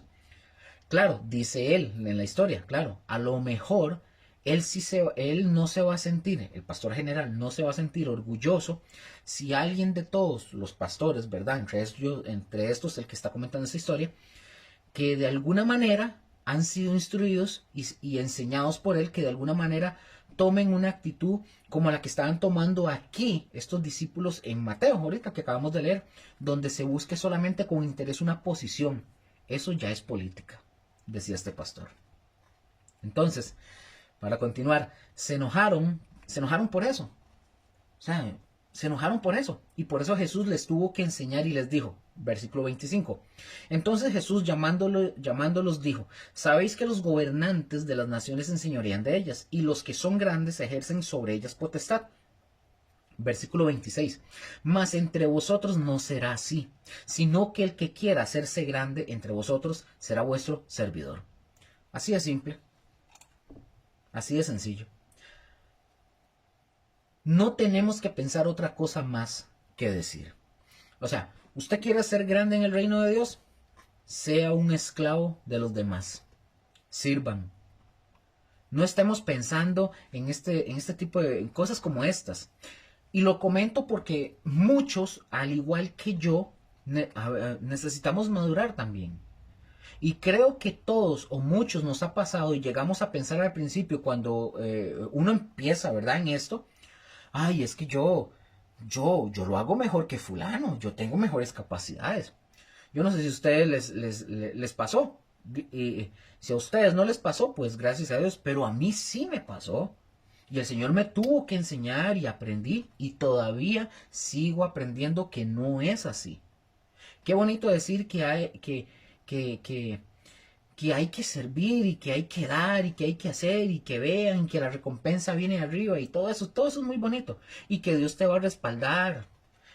Entre mejor haga las cosas, Dios te respalda. Y luego dice, versículo 27, y el que quiera ser el primero entre vosotros será vuestro siervo, sea esclavo. Versículo 28, Como el Hijo del Hombre, y fíjense, ahí está la forma de enseñar, como el Hijo del Hombre no vino para ser servido, sino para servir y para dar su vida en rescate por muchos. Ahora, díganme si el rey, siendo el rey de reyes, el rey del reino, se pone su toalla, su paño, y se pone el lebrillo para servir, ¿quiénes somos ustedes y yo para no hacerlo y creernos que somos algo más que otros? No cabe, mis hermanos, para nada en lo absoluto. Por eso, por eso esto no tiene tintes políticos. ¿Y por qué yo digo esto? Porque más adelante vamos a darnos cuenta cómo esto está en el medio cristiano. ¿Qué debemos hacer nosotros como cristianos ante esto que hablamos de tintes políticos? Hago una pregunta. Ojo con esta pregunta. ¿Debemos los cristianos tener como meta obtener puestos políticos para gobernar desde ahí cristianamente al mundo? A eso nos mandó, otra pregunta, a eso nos mandó Jesús. No, mis hermanos, Jesús nos mandó a predicar el Evangelio y a ser discípulos a las naciones, pero no nos mandó a gobernar el mundo. Eso lo va a hacer Él cuando Él regrese, cuando Él establezca su reino por 1000 años de paz. Ahí sí, Jesús será el centro de gobierno de todo este mundo y a lo mejor, ahí reinaremos con Él. A lo mejor nos toque alguno de nosotros gobernar tal vez un pueblo en lo más allá metido, escondido, ¿verdad? A lo mejor no, tal vez nos toca servir al que lo dejen ahí como encargado. Yo no lo sé. Pero el reino, un día, el reino de Dios va a ser establecido, pero no por nosotros. Ese es el tiempo en el que el reino de Dios se debe establecer, pero en el corazón de la gente. Primero tiene que haber un cambio, primero tiene que haber una restauración, primero tiene que haber una transformación, primero tiene que ver con un ser transformado a la imagen de Jesús. Porque cuando ya seamos una iglesia glorificada, entonces Cristo va a venir con nosotros, va a establecer su reino, y Él dice, por eso, que reinaremos juntamente con Él. Así que esta pregunta, debemos los cristianos tener como meta obtener puestos políticos para gobernar desde ahí cristianamente al mundo. ¿Para eso Cristo levantó su iglesia? No. Pero mis hermanos, esto es algo que debemos de conocer. En el levantamiento de la iglesia, de la iglesia que ha sucedido, la doctrina del... Me detengo un momento, porque quiero explicar esto. Repito. Nosotros, esto es algo que debemos de conocer. En el levantamiento de la iglesia que ha sucedido, ¿qué ha sucedido? Ha venido un levantamiento de la iglesia, una doctrina que se le llama la doctrina del dominionismo o el reino ahora. No sé si ustedes lo han escuchado. Ahora, la doctrina del dominionismo o el reino ahora, que comenzó como parte de la iglesia, esto comenzó como parte de la iglesia católica. ¿Saben por qué tanto poder en la iglesia católica o por qué tienen tanto poder en la iglesia católica y de querer controlar y gobernar por un tiempo? Bueno, nosotros en la historia nos vamos a dar cuenta cómo quiso esta gente, cómo quiso gobernar el mundo. ¿Saben por qué? Porque este pensamiento del dominar, controlar y establecer supuestamente el reino de Dios, el reino de Cristo, así, por poder, por la fuerza, pero eso no es así. Pero lo triste, mis hermanos, que no solamente esto ha pasado con la Iglesia Católica, esto ha sucedido hoy, esta doctrina está en muchos de los movimientos cristianos. Hay muchos hombres que son famosos y que predican que el reino es ahora, que Cristo no va a regresar, que quien debe establecer el reino aquí en la tierra es la iglesia, porque es el cuerpo de Cristo y Él le ha dado poder y autoridad, y esto no es cierto, mis hermanos. El reino debe establecerse, repito, en los corazones de las personas que creen. Cristo no levantó una iglesia para gobernar las naciones. Cristo no levantó una iglesia para estar dentro del gobierno. La iglesia debe trabajar arduamente, sí, con su fundador Cristo para establecer el reino de Dios en los corazones de los creyentes. Eso es lo que sí debemos de hacer. Ahora, déjeme terminar con este ejemplo. Es un hecho real.